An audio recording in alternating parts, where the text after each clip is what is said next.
Você está ouvindo um podcast da rede do Berrocast. Um podcast gravado com o aplicativo Anchor. O aplicativo e o site e o sistema agregador de podcasts e conteúdo onde você hospeda o seu podcast e ele automaticamente é direcionado para todos os melhores agregadores de conteúdo, inclusive o Spotify. Utilize o Anchor. Olá a todos, eu sou André Buda Peterman.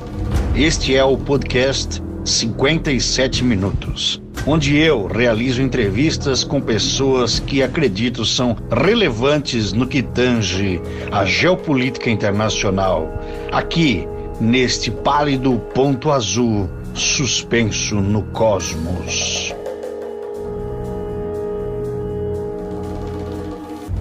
Olá a todos, vocês, símios espaciais flutuando neste pálido ponto azul suspenso no cosmos, 57 minutos. Eu sou André Buda Peterman e estamos aqui hoje com Rafael com PH Fernandes, editor, roteirista, 36 anos. Eu tô falando que nem o cara do boxe, no lado esquerdo do corner. Fala, Rafael, beleza? Beleza, meu irmão. Quanto Cara, tempo a gente não se falava assim, né, meu? Muito tempo, muito tempo. Muito bom falar contigo de novo. Eu que te conheço, te conheci no Twitter há, sei lá o quê, quantos anos atrás? Bicho, eu tô Já, achando que tem uns 10 anos, velho. já tem uns 10 anos, quando tu Já era tem uns 10 anos. editor da antológica e fantástica e querida revista Mad. E saudosa, né? Porque morreu. É, saudosa, verdade. E morreu em todo canto, né? Morreu na gringa, inclusive. Morreu no mundo inteiro, né? É. Que merda. Mas hoje eu queria conversar contigo porque ontem de noite, estamos gravando esse programa, esse podcast, estamos gravando 57 minutos no dia 19 de agosto, às 2 horas da tarde, portanto hoje é quarta-feira. Ontem à noite eu vi no teu Twitter o lançamento desse projeto muito legal, que é uma... Eu posso chamar de graphic novel? Pode. Uma Pode. HQ, uma história em quadrinhos, uma graphic novel, um apanhado de trabalhos envolvendo a Segunda Guerra Mundial. Pode falar um pouco É mais isso aí. disso? Cara, a gente, né, é um projeto da editora Draco, da qual faço parte, né? E a Uhum, gente já tem um tempo, a gente faz algumas coletâneas temáticas de quadrinhos, né? uhum. Então a gente tem uma trilogia bem famosa aí que é de horror cósmico, né? Que é o Rei Amarelo, Despertar de Cthulhu e Demônios da Goetia. Isso daí é a nossa Ana Júlia, manja? Fim de show, Fear of the Dark, The Number of the Beast. Então esse é o nosso Fear of the Dark. Entendi. E aí, com essa expertise aí que a gente desenvolveu com essa trilogia, a gente começou a pensar em fazer de outros gêneros, além do terror. E Uhum, um dos gêneros que a gente queria fazer eram histórias de guerra. uhum. E aí surgiu a ideia de fazer o Arquivos Secretos da Segunda Guerra Mundial, que é uma coletânea com 8 histórias de quadrinhos coloridos, 20 páginas cada uma. Todo o material nosso é produzido e desenhado por brasileiros, né?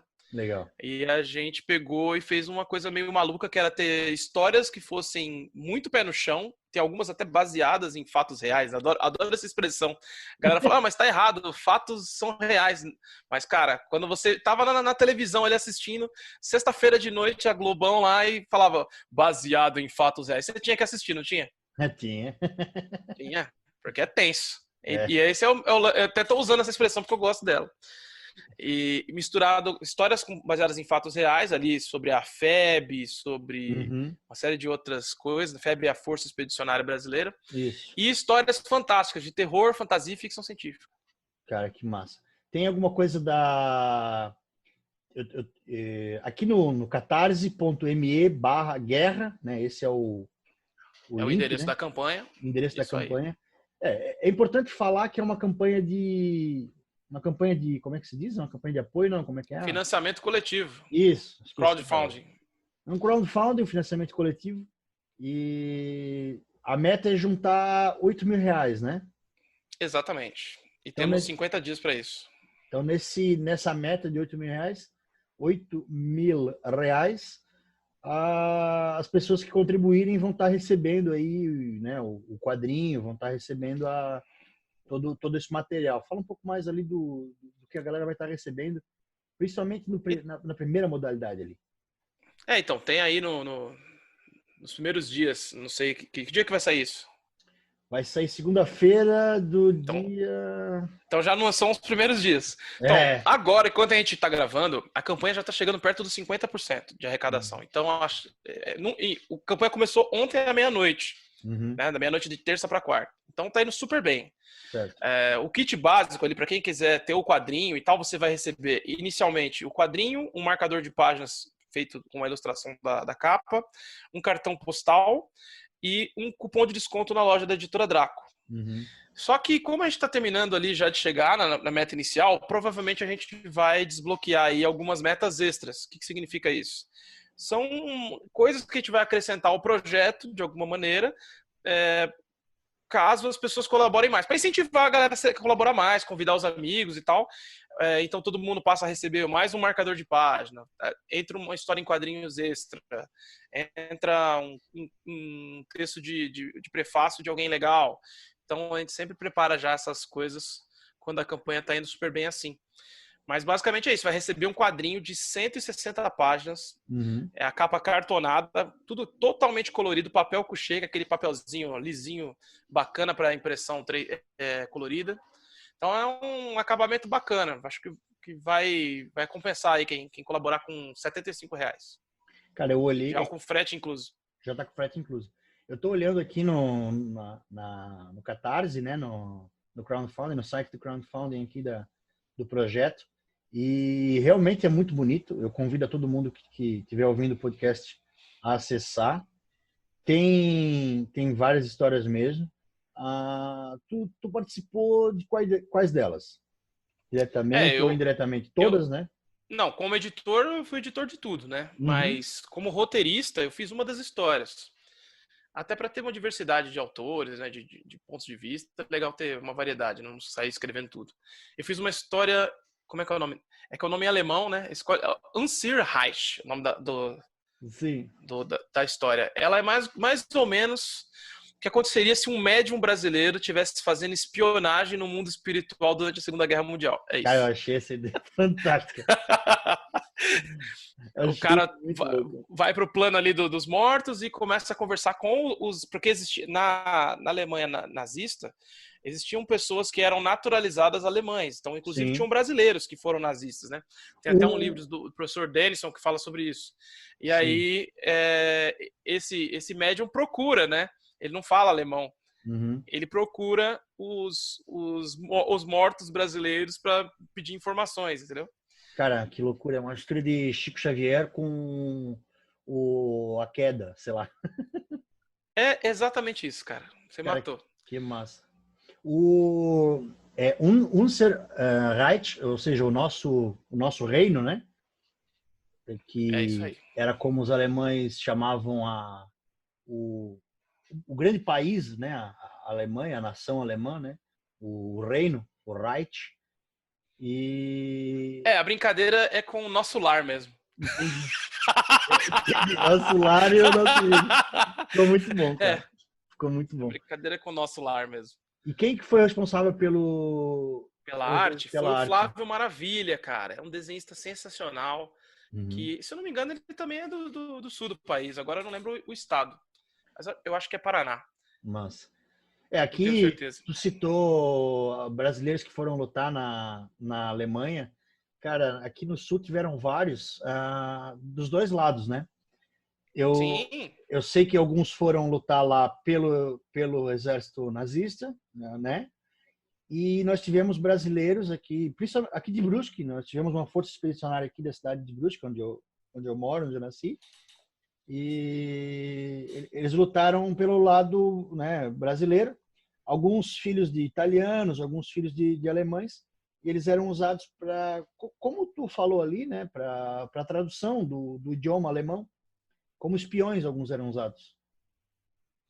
Que legal. Eu sei que tem toda essa história aí na região sul, principalmente porque eu estava pesquisando bastante, me interesso pelo assunto e sei que teve aí um grande contingente, né, de pessoas que até são descendentes aí de matador de fascista, né, cara? Sim, Então, então tem que honrar com as calças, galera. Não pode virar casaca, não, agora. aqui, cara, aqui Agora é tem hora de de segurar tudo, o cara. BO, velho. Teu vô lutou por você, agora tá jogando tudo fora. Aqui tem de tudo, cara. Tem o lado de lá, o lado de cá, teve de tudo. Mas Agora essa altura do campeonato já misturou tudo, né? Já se perdeu tudo. aqui nós tivemos no Brasil inteiro teve, né? O Getúlio Vargas teve a campanha de nacionalização, né? Então nós tivemos a proibição de falar o idioma alemão, italiano e então muito dessa identificação com o que era ser alemão se perdeu, né? Então hoje Sim, é Brasil e pronto. exatamente. Mas, pô, assim, ó, fiquei bem feliz com a descoberta ali Do projeto. desse projeto, né, cara? Tô acompanhando aqui e Cara, e a são... grande maioria das histórias trata-se do ponto de vista brasileiro. Que massa. Tem histórias que não são sobre isso, até porque a ideia era ser amplo, né? Mas como é uma característica da editora, a gente sempre tenta colocar como um diferencial que a gente conta histórias do nosso ponto de vista. Não do ponto de vista ufanista, tipo, né, uma coisa nacionalista. Não, mas sim tentando localizar as histórias aqui, né, até para elas terem mais sentido para nós, para não ficar igual a qualquer outra história do mundo todo, né? Então, tem história que se passa soldados brasileiros ali na Itália, a gente está com uma história aí de meta extra, que aí falta pouco para ser desbloqueada nessa altura do campeonato, que é uma história sobre os submarinos que torpedearam lá os barcos brasileiros na costa, que deu início à Segunda Guerra. Que tem um aqui afundado Que na deu costa início de à Santa nossa Catarina. entrada, né? Isso. Então tem história sobre isso, tem história sobre essa que eu te falei do lado espiritual, tem uma história sobre Hiroshima e Brasil que tem a ver. Cara, que Então massa. é um projeto bem intenso, foi intenso de fazer também. Tem então uma história baseada no lado dos submarinos ali? Tem. Cara, que massa. Porque essa é uma história bem que eu gosto muito. Inclusive a família Schirman, né, que é aqui de Santa Catarina, eles fizeram um trabalho de pesquisa bem forte para localizar esse submarino. Tem um submarino alemão afundado aqui na costa. Olha só.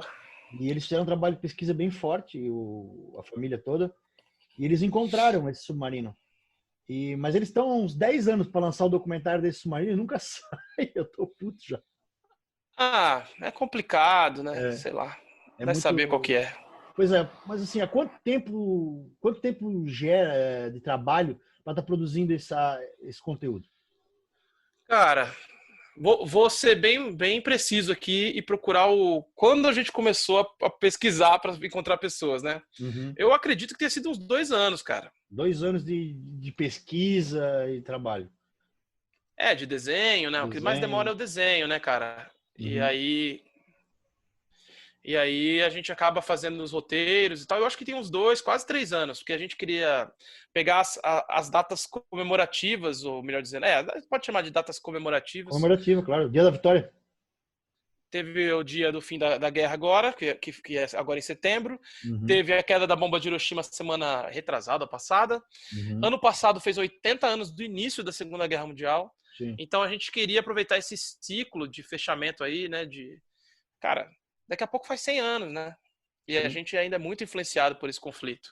Muito, tá então, por isso que a gente achou que era o momento certo. A gente vê que não tem muita produção sobre isso no Brasil. Eu posso contar nos dedos da mão do Lula.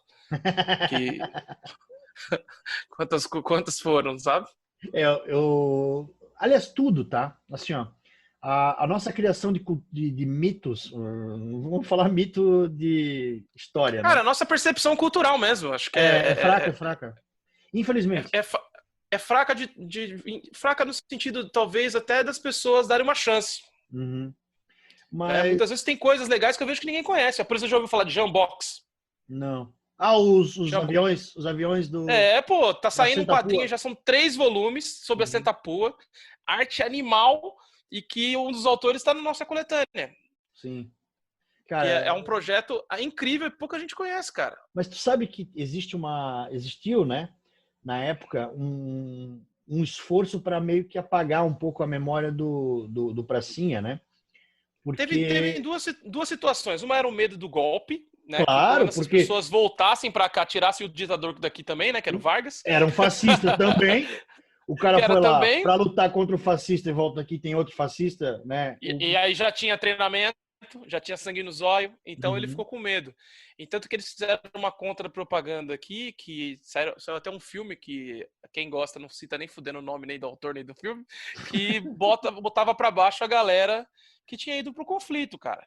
É. O segundo apagamento, que eu acho até que faz bastante sentido, é que muitos dos veteranos, principalmente os que eram já militares, apoiaram o golpe de 64. Uhum. Então, principalmente os historiadores e tal, eu sei porque na graduação senti isso, não Uhum. querem falar sobre essa galera justamente porque é o momento de glória. É que eu não acho que é a mesma galera, sabe? Eu não acho que o Praça, que era uma pessoa comum, que foi para a Segunda Guerra Mundial, é o mesmo cara que apoiou a ditadura. Pode ter pessoas iguais, assim como tem. É aquele lance que você estava falando, não dá para generalizar. Não, não dá. É a Não mesma dá. coisa que Mas dizer eu entendo que que teve um quem ranço de militar, né? Teve um ranço militar aqui dos tem anos um 80 e 90. teve e tem, né? Teve um ranço militar e tem, é igual a camisa da seleção brasileira, né? Hoje ela virou símbolo, ela foi cooptada por um movimento e virou símbolo de um certo grupo de pessoas. E na verdade não merece isso, né? Então, é que o nacionalismo nunca é bom, né, cara? E aí fica Uhum, assim, a gente é brasileiro, pô, tenho muito orgulho de ser brasileiro, cara. Eu gosto pra caramba daqui. Gosto da uhum, diversidade, eu gosto de, por exemplo, a gente tá falando de alemães, italianos e Segunda Guerra uhum. Mundial no sul. Japoneses. Aí você vai pro Nordeste, a gente pode falar sobre cangaço. Cara, uma cultura animal. Aí aqui em São Paulo tem os japoneses que tiveram uma série de coisas também interessantes. Tem um bairro Uhum, oriental, que é um dos poucos bairros que mistura todas as nações, tem chinês, tem japonês, tem coreano, tudo misturado. uhum. E que tá tudo bem, né? Dentro do possível. Sim. Tá, é pra tá, né? Então é tá. E, caraca, cara, isso que é muito legal no Brasil, cara. A Aliás, gente é muito plural, tem uma origem indígena, tem as pessoas que foram trazidas aqui na diáspora africana e que uhum, também enriquece a nossa cultura. Tem um monte de sim. coisa no país que a gente. Cultura e religião, diga-se de passagem. Sim, sim. Então a gente Ah, tem que começar a prestar atenção nisso e gostar disso, cara. É isso que é ser brasileiro. tu citou ali o nacionalismo, ele não é bom porque justamente foi ele que gerou a Segunda Guerra, né? Mas, O imperialismo, né? É é, imperialismo que chegou. A Segunda Guerra é sobre imperialismo, é sobre meu povo tem mais direito a ter essa terra do que o seu, então você trabalha para nós. É isso. e é fruto da quebra da Bolsa, né? Que gerou a sensação de nacionalismo e o fechamento dos mercados, né? Na verdade é anterior, né? Porque a Primeira Guerra Mundial tava até conversando com o Iclis essa semana do Leitura Obriga História, a gente gravou um Uhum. podcast Inclusive é fantástico. e Aqui, ele é ótimo, né? Que é do História FM. E uhum. ele comentou que alguns historiadores, e acho que de uma maneira muito correta, consideram que só houve uma grande guerra, que Uhum. teve uma pausa no meio, É, que é a Primeira Guerra Mundial, que vai até, acho que é 17, né? Sempre confundo a aham. data da Primeira Guerra Mundial. Sim, acho que é 17.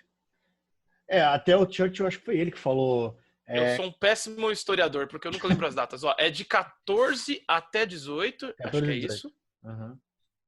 E a Segunda Guerra é de 39 a 45. 39 a 45. Esse período do meio aí, eu acho que foi um entre guerras que, na verdade, era uma mini guerra fria ali entre todos esses países imperialistas que, cara, eram os antigos colonizadores que agora queriam colonizar dentro desse novo sistema que era o capitalismo que estava se consolidando naquele período, né, com a Uhum. industrialização e tal. Aí é papo de história, né? Aí... Sim. Não sei se Até interessa a todo mundo. Eu curto muito, eu gosto acho também. muito interessante, assim, acho que a gente entender isso ajuda muito a entender que a gente quem a gente é como povo e como indivíduo. Você Uhum. saber de onde veio, por que a sua família toma certas decisões. Cara, isso eu acho fundamental. Cara, Mas, é fundamental e fantástico. Até corroborando o teu argumento ali que existiu apenas um período entre guerras, Se eu não me engano, foi o Churchill que falou. Quando perguntaram para ele, quando acabou a Primeira Guerra, o que ele ia fazer, acho que ele disse assim, vou esperar a Segunda. É que ele era um cara da guerra, né, cara? Tanto que o período de paz, foda-se, né? Tipo, ele é um cara da estratégia, do não sei o quê, napoleônico, né? Vamos dizer assim. Isso mesmo. Uma das figuras mais marcantes do século. Do século XX, Século sem XX. dúvida. Mas tu falou ali da influência dos orientais, né? No estado de São Paulo. Eu lembro que tem um livro sobre esses Corações caras, Sujos. Corações Sujos, né? Corações Sujos, muito Isso aí bom. também é uma história, fantástica, né, cara? Cara, a gente só não entrou nela porque ela já existe. Porque essa merecia ser feita alguma coisa, né? Mas como ela já foi feita pelo Fernando Moraes ali, e tem até um filme, né? Uhum. Que é sobre japoneses que, com o fim da Segunda Guerra ali, com o Império Japonês sucumbindo ali aos ataques dos Estados Unidos e da União Soviética, Uhum. que é o que fez os caras tremerem, né? Que é ataque dos dois lados. Certo. Nem com a bomba atômica eles tinham desistido, cara. Os caras lutavam, acabavam as armas, os japoneses pegavam bambu, faziam... Não, dá cabeçada no maluco, dá cabeçada no revólver do outro, né? E tem um povo persistente é o asiático, né, cara? Sim, eles acreditavam muito que eles eram invencíveis. E tanto que o tema do livro é esse, né? Que as pessoas não acreditavam que o Japão tinha perdido a guerra. Então eles estavam agindo como se fosse, olha, estão tentando mentir para nós, para enfraquecer a gente aqui. É muito louca a história, né? Como é que é o nome do autor do livro mesmo, que eu esqueci? Fernando Moraes. O Fernando Moraes falou que ele chegou para entrevistar um senhor japonês e ele falou assim, o senhor não acredita que o Japão perdeu a Segunda Guerra? Aí esse senhor falou assim, não, eu não acredito. Aí ele disse, mas como? Que mundo o senhor vive? Algo assim, sabe? Aí o senhor olhou para ele e falou assim, qual é a marca do gravador que tu tá usando? Aí ele falou Sony. Aí o senhor assim, então tá. Cabeça.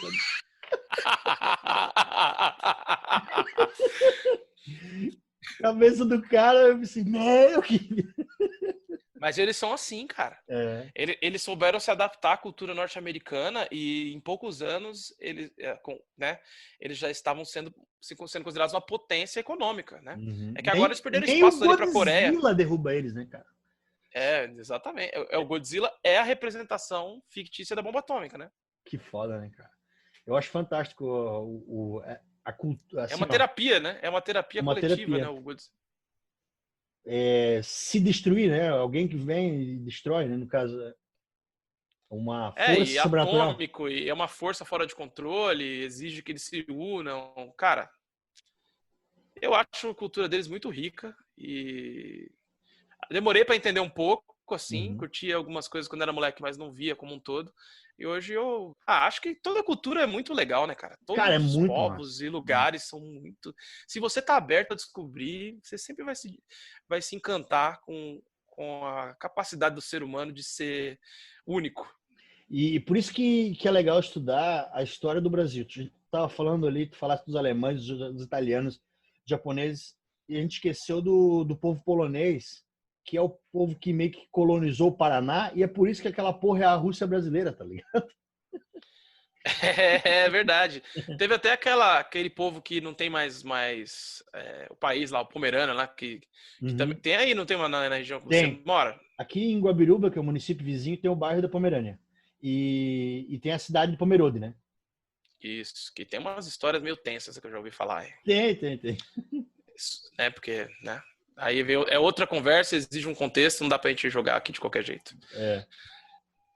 Mas assim, é que aí a gente vai começar a falar da evacuação da Alemanha pelos generais, a vinda de muitos deles para cá e para Argentina, né? Cara, tem um filme famoso, Brasil, né? Que é Os Meninos do Brasil, né? Que na verdade eu quero falar. O Mengele, que é muito tenso. Mengele, né? Mengele veio para cá, morou no Rio Grande do Sul, passou por aqui, morreu em Bauru, né? Foi isso? Eu acho que foi uma coisa assim. Não conheço muito bem essa trajetória dele, não. Tem um livro que acho que é Nazistas Entre Nós, que trata disso. Que fala da vinda dos generais para cá, né? Cara, tu sabe onde ele morreu? Você vai rir, cara. Hum. Em Bertioga. Bertioga. Caramba. Caralho, Bertioga. bicho. Caramba. Olha, o Brasil ele tem É o tudo, fundo do né? poço mesmo. Ah, pra você ver como a gente tinha essa ligação com o fascismo, cara. Os Mão caras achavam que fortíssimo. aqui era um espaço, ainda mais que era um país que teve pouca. Porque, na verdade, foi a Segunda Guerra Mundial que tornou a gente um país industrial. Até então, industrialização e, vamos dizer assim, produção de intelectuais não Uhum. era proibida praticamente, entendeu? Sim. Foi É, proibido durante um tempo, mas nesse período ainda era um problema. E aí, o acordo que o Vargas fez com os Estados Unidos foi: olha, você me ajuda a montar a nossa indústria siderúrgica, e aí a gente apoia você. exatamente. E foi por pouco, né? Assim, ó, eu digo por pouco que o Vargas não apoiou totalmente o regime nazista e fascista, né? Porque Até, ele até, até trocava porque os cartas. generais dele, os subalternos dele, todos eram a favor do rolê. E tanto que tem um Uhum. deles que é. Como é que é o nome do cara, velho? Que assumiu depois como presidente e era um dos mais fascistas de todos. Ah, é bem forte essa ligação. Aqui em Joinville até tem eu esqueci o nome da ilha agora.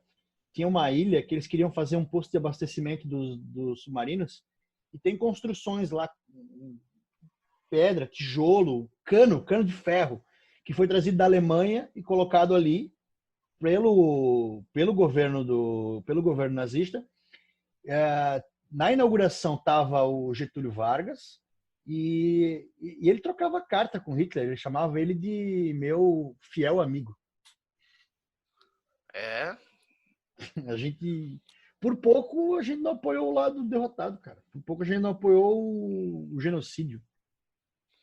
deu sorte, né? O problema é que se tivesse ganho, talvez a gente nunca soubesse do genocídio, cara. É, Essa é a parte mais louca, porque o fascismo justamente é um dos que mais esconde informação de todos, né? Os tipos uhum. de sistema político, sei lá como é que chama isso. Ideologia, né? Aí a gente entra no outro livro, né? O Homem do Castelo Alto. É, Esse aí do Philip K. Dick, que é aham. também. Tem uma série também, né? Tem, agora tem Da na Prime, Amazon Prime. Amazon Prime. E também, acho que tem graphic novel também, não Não sei. Eu sei, sei do não livro. sei. Não sei, eu sei do livro. Eu sei do livro e da série. É o que É. eu sei. A série eu cheguei Mas a é acompanhar. uma história muito rica, né, dessa época, né, cara? Porque aconteceu tudo. Tudo, tudo, tudo. Tudo. Eu sou fascinado por Segunda Guerra Mundial. O que eu consigo pôr as mãos eu leio, sabe? Né? Eu adoro. E se tu se enveredar por um caminho, é quase infinito de história. De Eu histórias acho ali, infinito. infinito, né? Porque tem muito registro. Tem registro em Uhum. vídeo, tem registro em foto, tem registro em texto, tem relato dos soldados, tem tudo. Pois é, essa parte de relatos dos soldados, né, cara? O que tu conseguiu de relato oral de pracinha brasileiro? Cara, eu na verdade não trabalhei com esse conteúdo. Quem Uhum. trabalha com isso normalmente é o Celso Menezes na história, no Aham, nosso álbum. Ele entrevistou boa parte dos caras da FAB, velho. que massa. Ele chegou a conhecer uma galera quando ele estava fazendo o Jambox. E aí ele Uhum. trouxe uma história, a história dele é baseada num relato. Uhum. E ele trouxe uma história de um cara da infantaria sobre como é que foi lidar ali com uma determinada situação muito, vamos dizer assim, típica do brasileiro. Como Cara. descolar uma folguinha. Era essa. A história começa, juro por tudo, cara. A primeira vez que eu li, eu fiquei até meio, pô, sério? Aí eu olhei e tal. Me mostra aí onde vai chegar isso. Mas os caras meio que vão procurar alguma coisa no campo ali dos italianos para poder dar pro comandante deles e conseguir uma Aham. folga. Só que a história é envereda para um lance muito doido e é muito interessante, assim, é bem, bem legal. Meio que tentando fazer uma brasileirice, eles acabam resolvendo uma coisa. Cara, que massa. Se tu, né, eu tenho certeza que esse material, né, vai fazer muito sucesso, já está fazendo, já tá atingindo a meta, no primeiro dia de lançamento, mas assim, pô, como a gente falou, né, aqui o Sul ele foi um olho do furacão nessa questão do nazifascismo, né? Tinha os dois Uhum. lados da moeda e eu ouvi muita história quando eu era criança e coisa e tal. Teve um patrão do meu pai chegou a trabalhar em Blumenau, e esse senhor, ele era, eu não vou dizer o nome dele, mas ele era alemão, esse senhor, e ele veio, Certo. ele e o irmão dele, o irmão gêmeo dele, eles foram soldados gêmeo. Eles foram soldados do regime nazista. E eles entraram, fizeram o treinamento e colocaram os pés em Paris. Paris já estava dominada pelo Hitler, pela Alemanha, no caso. E a primeira coisa, eles não deram um tiro. A Paris foi ocupada pelos aliados e eles foram presos. Aí ele passou esse tempo preso, o irmão dele enlouqueceu, mandou arrancar todos os dentes e colocar dente de dentadura, sei lá, de ouro, eu não sei o que era direito lá, se era dente falso lá, porque ele achava bonito. Mano, que louco. O cara enlouqueceu. Aí, se eu não me engano, o irmão desse cara morreu lá, doido, na cadeia. Aí, e ele veio pro Brasil, foi morar em Blumenau. Ele foi engenheiro, uma coisa assim. Não lembro mais. E ele contava que ele nunca tinha... Olha só que coisa mais louca, cara. Como era a visão do povo naquela época, né? Ele contava que ele nunca tinha visto uma pessoa negra na vida. Ele não Ah, sabia... sim, normal. Ele Pra não, época. pra época, né? Ele não sabia que existiam homens negros. Ele não sabia. Ele não sabia o que era isso. E quando ele foi preso, ele estava lá na... Porque não era preso numa cela, né? Era preso num cercado, tipo galinha, assim, né? Tipo... Era uma cerca. E aí o exército americano passava de jipe, né? Fazendo as patrulhas. E ele viu um homem negro dirigindo o jipe. Ele ficou olhando, mas meu Deus, o que é aquilo ali? Ele conta, né? Que ele não sabia o que era. Ele ficou olhando, ele pensava que era uma coisa sobrenatural. Ele não conseguia. Foi o início da globalização. Foi o início da Porque globalização. até então a gente não tinha ainda essa facilidade de viajar ou de migrar. Né? Esse período aí do século XX todo, não só a Segunda Guerra, tanto com a vinda de muitos imigrantes para cá. Cara, os japoneses, velho. O japonês deve ter tido o maior choque cultural do planeta em vir para cá. Com certeza. Tanto que boa parte deles foi trabalhar no campo e quase não saiu de lá. Muitas das famílias japonesas, elas continuam até hoje na parte da agricultura. Né? O forte deles é a agricultura, com certeza. Tanto que tem muita gente que eu tenho a gente vê na cidade, né, são ou uma segunda leva, uma terceira leva, ou os filhos, né? Desses japoneses. E eles acabam voltando pro Japão, porque eles não deixam de falar japonês, né? Não, mas você já ouviu o lance que volta pro Japão e eles não consideram mais japonês? Já ouvi. Já ouviu falar disso? Já ouvi, bem bizarro. Não, agora você não é mais japonês, você é outra coisa. Não é bem recebido. Inclusive, eu escutei um cara aqui da nossa cidade, que mora no Japão há, sei lá, 15, 20 anos, e ele falou que ele é super bem recebido. O brasileiro, o pessoal gosta dele. E quando aparece um descendente japonês brasileiro que foi morar lá, não, isso aí é um covarde. É isso mesmo, falei. Aí, foda, cara. Foda. Mas, assim, a respeito mais ali voltando às HQs, né, a graphic novel ali, são o trabalho de desenho, assim, que tu falasse que demora mais, né? Quanto tempo quanto tempo o artista vai levar entre indas e vindas para produzir cada página ou cada material desse? É muito relativo, né? Demora o todo, né? Mas tem artista que me entregou em 2 meses. E teve artista que passou 2 anos trabalhando. Então, todo trabalho muito de revisão, subjetivo. né? O mais Uniforme. difícil, na verdade, é fazer a produção de quadrinho aqui, enquanto eu trabalho em outras coisas, né, cara? Isso até do meu lado pesa muito, que tava até te contando aí em off, que eu já cheguei a ter 3, 4 empregos ao mesmo tempo. E isso para poder continuar fazendo quadrinhos. E ter um mínimo de conforto que eu gostaria, né? Então, como qualquer artista, né? Acho que você entende bem o que eu tô falando. Sim. A produção de quadrinhos hoje no Brasil, ela chega a ser referência a nível mundial, Cara, assim? ela sempre foi. Uhum, Ela sempre foi referência mundial, tanto que isso, assim, eu que tenho uma visão mais ampla, algumas pessoas não pensam assim, né? uhum, Que charge e cartoon também é quadrinhos, né? É um certo. quadrinho de um quadro só. Uhum, Então, nesse sentido, pensando nisso, cara, a gente é referência desde o início do quadrinho moderno, né?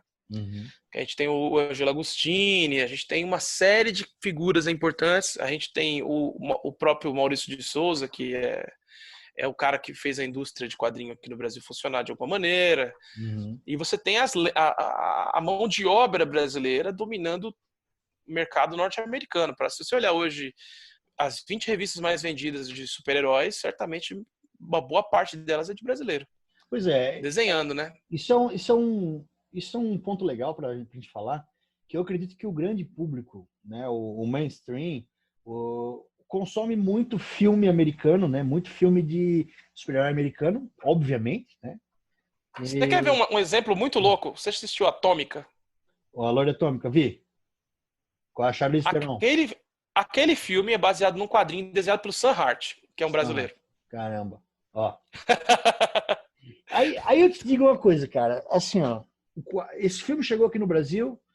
Eu não conhecia o quadrinho na época. Eu fui. Chegou o filme, eu fui pesquisar de onde é que veio aquela personagem, coisa e tal. E acabei nem sabendo isso. Porque Saiu pela Dark Side o divulga, quadrinho. Antes ele não seria publicado aqui nunca antes. né? Por que a gente não Entendeu? divulga esse tipo de coisa, sabe? O filme é baseado no quadrinho de um brasileiro. Pô, eu acho que isso vende, sabe? Cara, não sei. Eu acho que a gente deveria perguntar para quem divulga. Com Por certeza. exemplo, um site que tem dado muita abertura para nós é o Omelete, mas ele não dava antes, mas agora dá. Uhum, Um site que poderia fazer isso, mas acaba fazendo mais para as próprias coisas é o Jovem Nerd. Mas uhum, também, cara, se eles em algum momento decidirem separar um tempo para poder falar sempre do que está sendo feito aqui, faria muita diferença para a vida de nós que trabalhamos com isso. uhum. O, Mas aí são as escolhas de cada um, né? Não tenho como forçar o cara a deixar de falar de Stranger Things para falar de alguma coisa que tá saindo aqui, sabe? Falar de um Angola Janga, que é um dos melhores quadrinhos brasileiros de todos os tempos, que saiu aí há uns 2 anos, e não é consenso, sabe? Tipo, eu não consigo falar sobre ele com qualquer um. E o bagulho ganhou todos os prêmios do Brasil. uhum. Um quadrinho anterior desse mesmo autor ganhou o prêmio Eisner de melhor quadrinho lá na Caralho, gringa, e aí curiosa. foi. O cara é bruto. É o Marcelo de Salete, que também é de São Mateus, que nem eu, lá na quebrada de Zona Leste, de São Paulo. E é gigante, cara. O cara é gigante. Aí ele escreve e desenha. Pô, então, assim, ó, já partindo para essa pegada, porque o grande público vê o quadrinho como Turma da Mônica e Deus, sabe? No máximo. E super-herói, no máximo. É, Mangá, vai. super-herói, Mangá. mangá também, né? Mangá é bem forte. Cita alguns títulos nacionais que valeria a pena de entrada, assim, pro cara que tá começando a querer ver graphic novel e não o quadrinho nacional, e Cara, eu acho que não tem sabe nada. ponte. Eu posso citar aqui uma porção. Eu acho que o principal deles é o Diomedes, do Lourenço Mutarelli. É Uhum. maluco, é um quadrinho policial sobre um detetive que é completamente incompetente. Só que é uma comédia de erros com um bom tanto assim de niilismo e cinismo. Quadrinho de altíssimo nível, um traço esquisitíssimo, mas muito bem feito. Uhum. É o Diomedes, saiu pela Companhia das Letras. Que Deixa legal, eu abrir cara. aqui a minha prateleira para dar uma fuçada. Ó, eu gosto muito de um quadrinho chamado Matadouro de Unicórnios. Matadouro de unicórnios. É uma espécie de história. Cara, é como seria um serial killer brasileiro burro e tentando conseguir dinheiro de maneira fácil. É muito bom. É muito engraçado, cara. Ai, que massa. Tem um trabalho do Shimamoto que, cara, é muito bom mesmo. Deixa eu ver se eu lembro. É Cidade e Sangue, que ele faz com o Márcio Júnior. Cara, ele desenhou todas as páginas com papel de máquina de fax e um ferro de Caramba, solda. sério? E ele é um veterano do quadrinho nacional, o Shimamoto, inclusive aí, né, estavam falando dos japoneses. Uhum. Ele é um dos caras mais importantes aí da história do quadrinho nacional um dos últimos trabalhos dele, ele tá vivo, eu converso com ele quase toda semana. Que massa. É muito gente boa. Uhum. É esse Cidade e Sangue, cara, um gibi fantástico. Merece aí, tá na casa de todo mundo. Um outro cara que é bruto é o Marcelo Quintanilha. Eu gosto muito de um quadrinho dele que chama Luzes de Niterói, cara. Que Que é massa. sobre dois amigos que decidem pescar usando bomba no mar, lá no Rio de Janeiro. Cara, meu E pai dá fala merda. isso. Meu pai serviu o exército no Rio de Janeiro e ele conta que o pessoal fazia isso. Cara, esse gibi, seu pai ia pirar, velho. Ele é todo de época, né? Dos anos 70, tal, 60. É muito legal, cara. Só para voltar no assunto de antes, sobre o exército brasileiro ter essa levada fascista, sabe por que meu pai serviu o exército no Rio de Janeiro? Não. Na época, o governo era lá, né? Não, na época do meu pai, não. Sim, sim. Mas, Não, né? mas ainda havia o... Isso. Quando surgiu o batalhão dele lá, só serviam catarinenses no Rio de Janeiro. Sabe por Eita. quê? Por causa da descendência europeia. Eles só serviam soldados alemães e italianos. Ah, mas isso tem muito a ver com a eugenia, né? Uhum. Eugenia ainda era uma forma de pensar que é uma puta de uma... É a burrice da ciência, né? Vamos dizer assim. Vai ser bem isso aí. É uma interpretação errada do Charles Darwin. E aí, cara, aqui no Brasil tinha uma política de embranquecimento da população. Uhum. Tanto que a vinda dos europeus, eles foram muito mais bem recebidos aqui do que... Né, mais bem recebidos aqui não, né? Porque o negro veio aqui para ser escravizado. Não foi bem Mas recebido. ele teve um respeito e ofereceu-se alguma coisa para eles para virem para cá que nunca foi oferecida para quem já estava aqui. Né? Como teve nos Estados Unidos, que eu não sei nem se isso realmente é cabível, eu nunca pesquisei isso a fundo, mas escutava de alguns colegas falando que nos Estados Unidos os caras que foram libertos ganhavam um cavalo e um pedaço de terra. O que eu não sei se é verdade. Não sei. Eu acho que tem muita controvérsia lá em cima, sei lá nos Estados Unidos. Eu não estudei a fundo a história dos Estados Unidos para poder mandar essa máxima aí. Então, vou ficar quieto. Só vou dizer que existe isso aí. Se vocês souberem, vocês comentam. Mas é o bem tipo de coisa forte. bizarra, né? Mas só esse parênteses, né? Voltando ali, mais algum quadrinho nacional assim que tu acha impactante? Pô, cara, é que eu tenho um gosto meio esquisito, mas eu não vou me sentir à vontade se eu não falar sobre isso. É. Tem um cara, velho, chamado Vitor Bello. Vitor Bello. Vitor Bello é provavelmente o cara que consegue fazer os melhores plot twists em sequência do mundo. É um doido de pedra. Eu gosto muito de um quadrinho dele que chama Úlcera Vortex, Úlcera que saiu Vortex. pela Escória Comics. Cara, que quadrinho bizarro. Eu não sei definir ele. Eu sei que tem o Adriano do Gás, que é um cara muito firmeza, mas eu não quero definir esse quadrinho. E tem um outro menorzinho que também é dele, que é bem pequenininho, custa 7 conto, 7, 10 conto, que vale muito a pena, que é o Incontinência Tripária. Caralho. Cara, é um gibi que primeiro você acha, é um gibi de escatologia, e de repente você tá emocionado com aquele personagem ali. É muito legal, cara. É curtinho, é sobre um cara que tem uma tripa pra fora, cara. Porra. E Caramba. aí a vida dele é essa e ele começa a procurar emprego e descobre um jeito de aproveitar essa tripinha dele pra alguma coisa.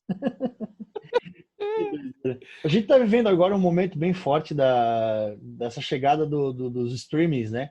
Amazon Prime, Netflix, E vem HBO, outros, vem o Disney ano que vem, né? tem Disney, essa galera toda aí. E eles acabam produzindo muita coisa nacional, né?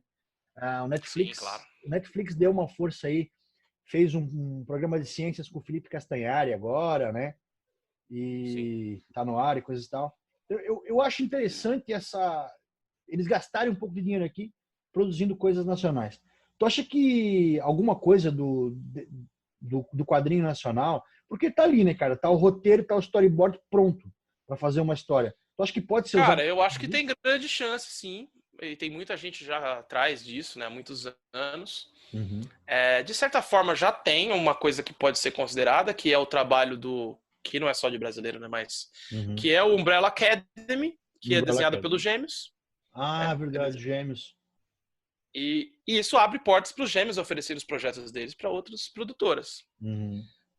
né? Então, e que tá fazendo sucesso, né? Tanto que tá saindo outra temporada e tal. Uhum, A galera gosta bastante. Então, acho que tem uma chance de sair um Day Tripper, de começar a uhum. sair as coisas, né? No cinema, ano passado, teve uma série de coisinhas que saíram. Saiu o filme da Turma da Mônica, É verdade. saiu aquela porcaria do Doutrinador, saiu... Mas saiu, né? Deu dinheiro pra alguém. Saiu. Deu emprego para algumas pessoas. Exatamente. E aí saiu o filme do Tungstênio, que é do Marcelo Quintanilha, que eu acabei de Legal. falar. Massa. E tá todo mundo meio que tava. Cara, todo mundo tinha um contrato pra ser fechado, manja. Você conversava Uhum. com os colegas e falava assim: não, então, aquele meu quadrinho lá parece que vai sair um não sei o quê. E aí veio a pandemia. Que foda. Veio a pandemia e creu. Então a gente não sabe mais o que vai acontecer. E até que ponto o quadrinho aí pro cinema é bom e até que ponto é ruim? Cara, eu acho que sempre vai ser bom, né? Uhum, Porque mesmo que se o autor não ganhar um centavo, o nome dele alcança outros públicos, né? uhum. Eu acho que é sempre uma forma de você pegar o seu trabalho e fazer ele render de outro jeito, né? Ele ter uma outra vida, alcançar outros públicos. Então, eu acho que é positivo. Pode ser negativo, talvez o cara assinar um contrato que seja meio maldoso, ser colocado ali numa situação ruim, ou uma adaptação que perverta o conteúdo dele para uma coisa que o ofenda. Pode Então, acontecer. acho que é aí que pode. Acontece com o Stephen King, vai acontecer com você. Aliás, Stephen King, meu Deus, né, cara? Bicho E é. aí, assim, se acontece com os grandes, imagina com os pequenos. Mas ele foi muito adaptado e tem muitas adaptações que ele odeia, né? É. Então, é isso que eu quero dizer, que vai contra o que ele queria. Por quê? Eu não sei, mas ele tem muito disso. Então, tem Talvez essas. por causa E pode ser daquela também assim, o época, né? cara pegar a tua ideia e melhorar a tua ideia. Pode acontecer. É verdade. Existe a chance. Talvez por causa daquela época, né? Os anos 80, 90 ali, deturparam muita coisa, né? Mas, bicho, o cara não gostar do que fizeram com o Iluminado, vamos combinar, né? É. Eu revi o filme essa semana. Uhum, Achei, assim, menos interessante do que quando eu vi quando era moleque. uhum. Achei que não me interessou. Achei que tem umas coisas que envelheceram mal, sabe? O overact envelheceu mal. Você lembra do Nicolas Cage, você fala, pô, Jack Nicholson, o Nicolas Cage já te superou. É, Jack Nicholson. Eu também confundo às vezes para falar. Mas o. Não, é o Jack Nicholson, eu tô falando que o Nicolas Cage superou o Jack Nicholson na surtada, né? Tipo, interpretação surtada. A direção é legal, mas, tipo, tem uma cena lá que é um monte de caveira sentada numa sala. Você fala, já vi isso no Chaves, não vai me pegar. Ah, mas é. Não. É datado, né? Faz parte. Sim. Não, envelheceu, como tu falou, né? Mas é um. Porra, é Stanley Kubrick, né, cara? Então, Sim, eu acho que não tem nem o que falar ali. A gente hoje não vai ver nunca com os olhos que a gente vê. É que nem mostrar agora para uma criança os primeiros Star Wars, né? Qual é, qual é o nível de explodir a cabeça dela que vai ter aquilo ali? Quase nada. sim. Mas se fosse mais nos anos E vai 70, também do quanto que a pessoa gosta do gênero e como é que ela foi apresentada. Eu, por exemplo, eu sou apaixonado pelos filmes da Universal. Não sinto uhum, medo nenhum, claro, mas eu amo aqueles filmes. O Drácula, o Frankenstein, a Múmia. Cara, uhum, aquilo pra mim, assim, eu choro. Se eu começar a assistir, eu choro. Como se eu estivesse vendo um filme super emocionante, sabe? Tipo, eu choro uhum, de verdade. Então, assim, tem que ver a sua conexão com aquilo, né? Se você uhum, leu coisas que remetem à sua infância, ou se você tem uma paixão por aquele tema, a ponto daquilo te conectar mesmo com os problemas, né? uhum. Mas é filme, né? Filme tem uma magia própria, né? Basta você aceitar. Sim.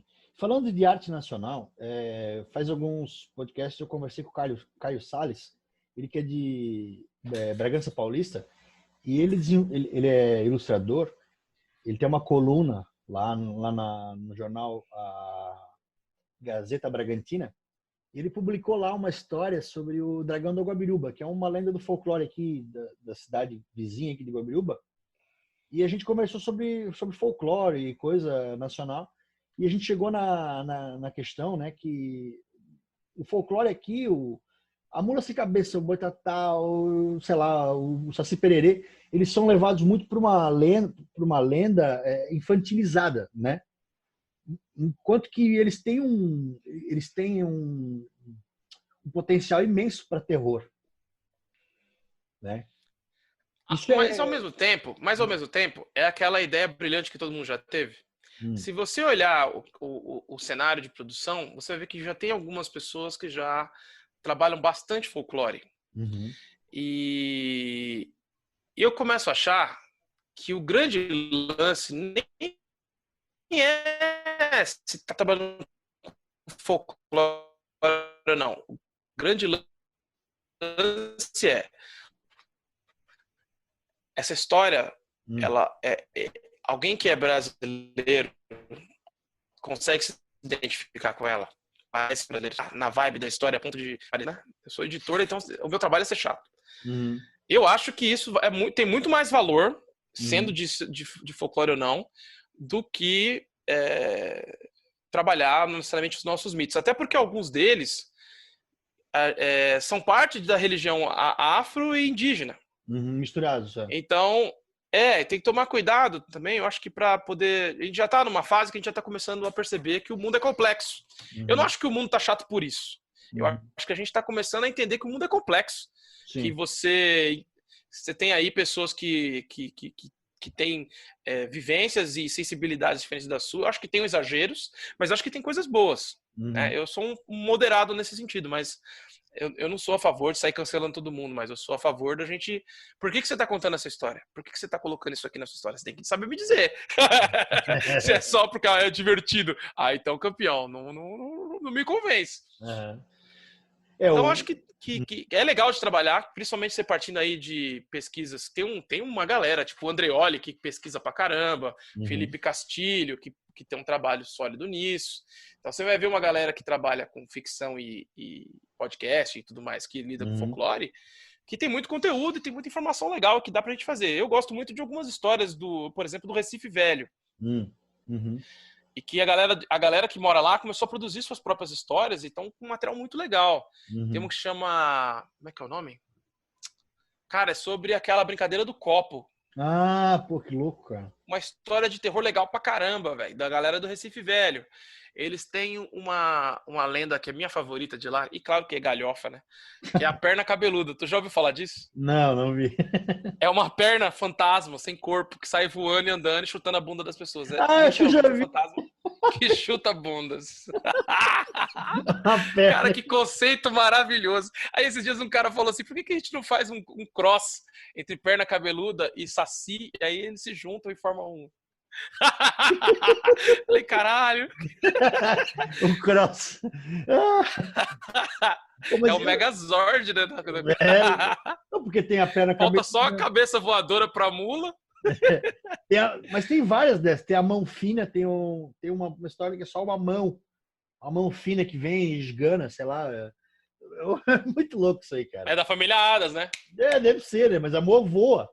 Tipo, a mão tá voando, a mão fina. Caralho, que da hora. Eu nem sei de onde é que é agora, eu lembrei. Então, velho, o Câmara Cascudo fez um trabalho, né, de como é que eu vou dizer, de mapeamento, não, de registro desse folclore, né, dessas histórias populares, e tem um monte, né? Cara, tem muita história com o diabo, né? Muita, é o diabo, bruxa. Aqui em Santa Catarina tem muito da bruxa, né? Principalmente ali em Florianópolis, né? Ah, é? Por isso que é a Ilha da Magia. É das bruxas. Eu tava fazendo um levantamento de lendas aqui em Brusque. Eu tava fazendo um levantamento de lendas aqui em Brusque. Cara, eu encontrei de tudo. Já queimaram uma galera aí ou não? Não, de queimar não. Só queimaram um. Não, aqui o que eu encontrei. O que eu encontrei aqui foi tem Ciclope. Tem uma bruxa também. Caralho, bicho. Como que tem um Ciclope aí, velho? Bagulho da mitologia grega. Tá aqui, um cara grande no meio do mato com um olho só no meio da testa. Que coisa, velho. Tipo, na minha cidade, assim, tá ligado? O que eu já achei, o espírito... Como não achar isso legal, né, cara? Como não achar isso legal? Entrar nessa... E se tu procurar, tu vai achar várias nesse sentido, sabe? Pelo Brasil inteiro, milhões, milhares. E isso tudo pode virar livro, pode virar HQ. Eu acho, série de TV. Série de TV, tudo, claro. Cara, o lance maior é duas coisas que a gente falta para nós. Roteiristas mais competentes, que exige uma formação que a gente não tem aqui. Então você vai ver uma galera mais bem mais abastada tendo acesso e os outros não. Sim, sim. E que muitas vezes quem tem o que contar é justamente o fudido, né? Que a verdade é essa. Quem tem... Porque assim, cara, a arte de contar histórias está relacionada à sua experiência de vida. É verdade. Né? Então, assim, você tem que ter vivido, cara. Você tem que ter passado seus perrengues para você ter uma intimidade com diversas coisas que acontecem com uma pessoa. Que a graça de uma história é ver o personagem se dar mal, né? Você torce para ele se dar bem e ele se dá mal. Para você gerar conflito, você tem que ter tido conflito na sua vida. Não pode ter tido uma vida muito boa, não. Eu acho muito estranho que a gente é um país que tem um monte de produtora com todos os equipamentos, com tudo, eles não tem nenhuma ideia para contar uma história. E tá procurando gente para vender ideias. Isso é muito estranho, cara. Desculpa, é muito estranho. E sobre o roteiro, né? A gente deveria ter mais universidades, talvez, né? Disso, para falar cara, disso. É que não tem uma indústria, né? Então, assim, você vê os caras se formando aqui para ir trabalhar lá fora. É verdade. Começou-se a construir isso, cara. Na verdade, tem um movimento de construção disso, para não ser injusto. Uhum. Eu mesmo, assim, do ponto de vista dos quadrinhos, eu fiz minha parte aí, dei muito curso de roteiro de quadrinhos. É verdade, verdade. Formei uma galera e, assim, e o principal motivo é porque é muito legal de fazer isso. E foi assim que eu aprendi.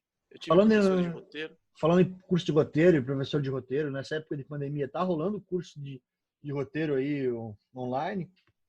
Cara, eu vou lançar um curso de roteiro online esse ano. Então já faz E a ideia é fazer ao vivo, porque eu tava me incomodando gravar, cara.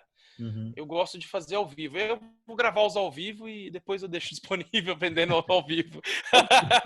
É porque eu curto. Eu não gosto da coisa muito pronta, cara. Eu gosto de improvisar. Então, gravar é foda, cara. Tu morre por dentro. Pelo menos pra mim sei lá. O ensino à distância, ele tá super em alta, né, cara? Ele tá na época de ouro dele, vamos falar assim. Então, acho que tem tudo. Eu acho que chegou, tinha um interesse crescendo e agora tem uma necessidade, né? Então, fechou. Tinha um interesse crescendo, agora tem uma necessidade. Teve uma época que tinha preconceito, mas agora é o que tem e foda-se, tem que tocar. É isso aí. Né?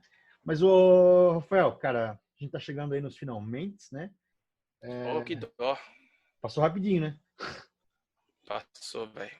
Cara, vamos falar de novo, então, assim, ó, o projeto, né, tá no Catarse, é o Arquivo Secreto da Segunda Guerra Mundial. Catarse.me. Muito difícil. Catarse.me/guerra. E só. Deu. E, cara, é um projeto aí de quadrinhos parrudo, são 160 páginas, é um volumão. Uhum. E que já tá aí, vamos ver. Agora, nesse momento, enquanto a gente conversava, eu não estava olhando, eu estava trabalhando em outra coisa. Já está em 48%. Então, já estamos chegando na metade da arrecadação, na metade do primeiro dia. Então, passamos 2 horas da metade do primeiro dia. Eu posso falar que eu contribuí. E isso aqui é sem os boletos, né? Então, se alguém colaborou com o boleto, ainda não apareceu aqui, cara. Pra você ter uma ideia. Já tem quase 100 apoios. Não apareceu ainda. Tem quase 100 apoios, cara. Então, quando você estiver ouvindo isso aqui, provavelmente já vai estar com meta extra. Já vai estar com meta extra. O pessoal pode acompanhar catarse.me/guerra. Eu falei com o Rafael Fernandes, editor e roteirista. Valeu, Rafa. Cara, muito obrigado. Queria agradecer aí pelo convite, como sempre. E se a galera quiser acompanhar o meu trabalho, é editoradraco.com, Draco com C, e @Rafa Fernandes no Twitter. E este foi os 57 Minutos com André Buda Peterman. Mais um podcast que orbita a podosfera do Berrocast.